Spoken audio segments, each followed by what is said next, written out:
सभी भक्तों को श्री शिवाय नमस्तुभ्यम। हर हर महादेव। ओम नमः शिवाय। जय महाकाल। शिवाय नमः। ओम। तो गुरुजी ने बताया है एक बिल्कुल नया उपाय, और ये उपाय है कार कोटेश्वर महादेव का उपाय। कौन से महादेव? कार कोटेश्वर महादेव का उपाय। ये उपाय आपको कैसे करना है? 12 बेलपत्र के साथ किसी भी महीने की 2 प्रदोष को आपको ये उपाय करना है। और करना कब है? प्रदोष काल में। प्रदोष काल में आपको ये उपाय करना है। अब ये उपाय किन के लिए उपयोगी है? जो गुरुजी ने बताया है, आपके जीवन में कैसी भी विषम परिस्थिति चल रही हो, फिर वो धन से संबंधित जीवन में कोई समस्या चल रही है जिस वजह से आपके जीवन में परिस्थितियां आपके अनुकूल नहीं है, या फिर कोई और परेशानी है जिस वजह से आपकी परिस्थितियां अनुकूल नहीं है, या फिर जीवन में तकलीफ इतनी ज़्यादा है कि अब जीवन जीने की इच्छा नहीं। तो कोई भी परिस्थिति हो, कोई भी परेशानी हो, या मन में कोई दुविधा हो, या आपका जो जीवन है आपको ऐसा लगता है कि जमाने भर की सारी परेशानियां आपके ही नसीब में आ गई हैं, तो फिर आपको प्रदोष के दिन इस उपाय को करना चाहिए। जैसा कि गुरुजी ने बताया, प्रदोष के दिन आपको ये उपाय करना है। 12 बेलपत्र लेने हैं और 4-4 बेलपत्र की गड्डियाँ बनानी हैं। कैसे करना है ये उपाय, आइए तो आपको समझाते हैं। तो सबसे पहले आपको वीडियो को लाइक कर देना है। वीडियो को लाइक करके चैनल को सब्सक्राइब करके वीडियो को अधिक से अधिक लोगों के पास शेयर कर दो। तो क्या करना है, आपको कुल 12 बेलपत्र लेने हैं। 12 बेलपत्र में से 4 बेलपत्र अलग कर लेने हैं, फिर 4 बेलपत्र अलग कर लेने हैं, और 4 बेलपत्र अलग करने हैं। अब इनकी गड्डी बनानी है आपको। गड्डी बनाने का मतलब, एक बेलपत्र के ऊपर एक बेलपत्र रखना है इस प्रकार से, फिर इसी के ऊपर दूसरा, फिर इसी के ऊपर तीसरा, और इसी के ऊपर चौथा। ये चारों बेलपत्र एक साथ रखने हैं। इनको आपको किसी धागे से नहीं बांधना, कुछ नहीं करना, बस ये 4 बेलपत्र एक साथ रखना। फिर 4 बेलपत्र अलग रखना और 4 बेलपत्र अलग रख लेना।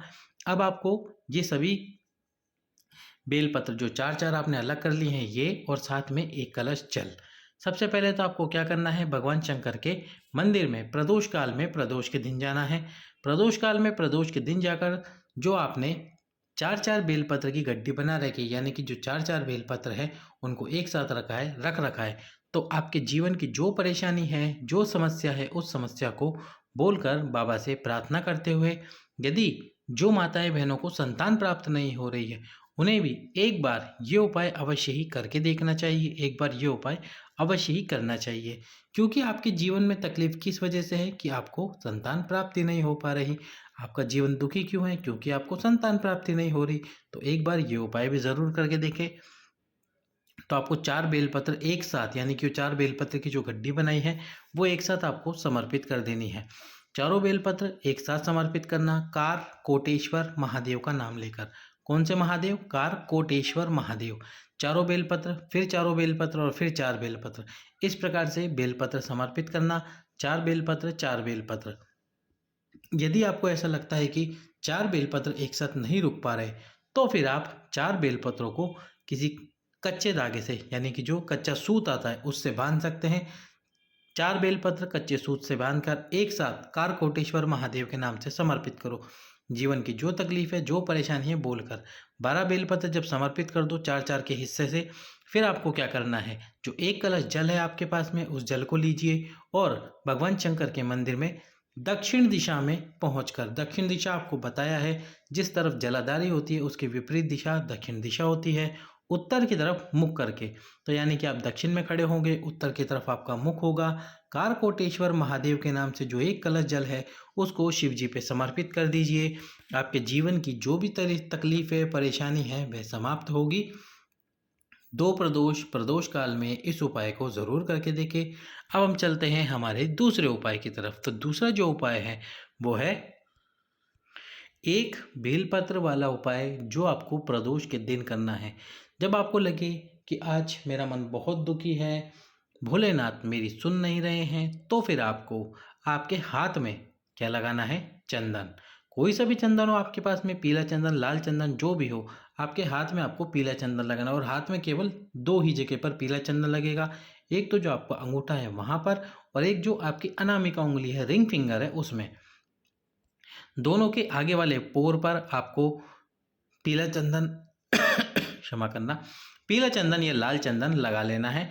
फिर आपको पीला चंदन, लाल चंदन लगा के इस बेलपत्र को, ये जो बेलपत्र का मिलन वाला स्थान है, इस स्थान से पकड़ना है। बेलपत्र को इस वाले स्थान से पकड़कर, जैसे आप बेलपत्र को यहाँ से पकड़ोगे तो बेलपत्र के इस वाले स्थान पर चंदन लग जाएगा। फिर आपको इस बेलपत्र को प्रदोष के दिन, प्रदोष काल में माता अशोक सुंदरी के स्थान पर, कहाँ पर, माता अशोक सुंदरी के स्थान पर समर्पित कर देना है, जिसकी डंडी आप रखोगे जलाधारी की तरफ। इस प्रकार जलाधारी की तरफ डंडी रखकर माता अशोक सुंदरी के स्थान पर समर्पित करो। इसके बाद में आपको आपका जो हाथ है, उस हाथ को इस बेलपत्र के ऊपर रखना है। जो आपका हाथ है, उस हाथ को इस बेलपत्र के ऊपर रखो और बेलपत्र के ऊपर आपके हाथ को रखकर जो आपकी तकलीफ है, जो आपका दुख है, जो आपकी परेशानी है, उस तकलीफ, परेशानी, दुख को बोलते हुए शिव जी से प्रार्थना करो कि हे शिव जी, मेरे जीवन की इस तकलीफ को, मेरे जीवन के इस दुख को समाप्त कीजिए। किसी भी प्रदोष के दिन यदि आप प्रदोष काल में एक बेलपत्र इस प्रकार से समर्पित, उस पे अपना हाथ रखकर, समर्पित करके हाथ रखकर अपने मन की बात शिव जी को बोल कर आते हो, तो बाबा भोलेनाथ आपके जीवन में से उस तकलीफ को, उस दुख को समाप्त कर देते हैं।